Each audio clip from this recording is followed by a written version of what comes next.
Simple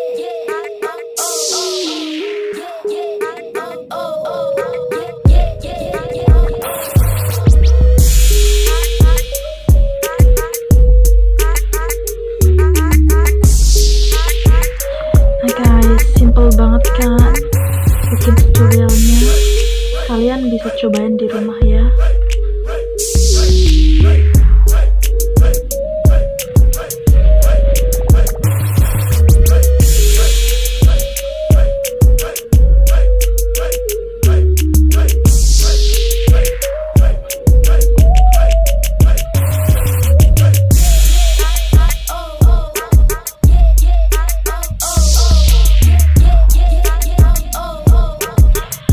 Halo guys semuanya, cukup sampai di sini tutorial dari saya hari ini.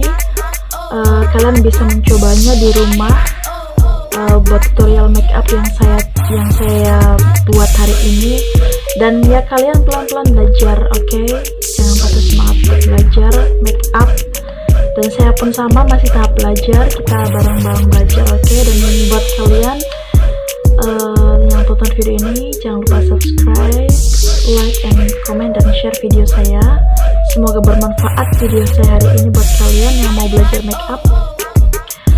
See you next my video, okay? Bye.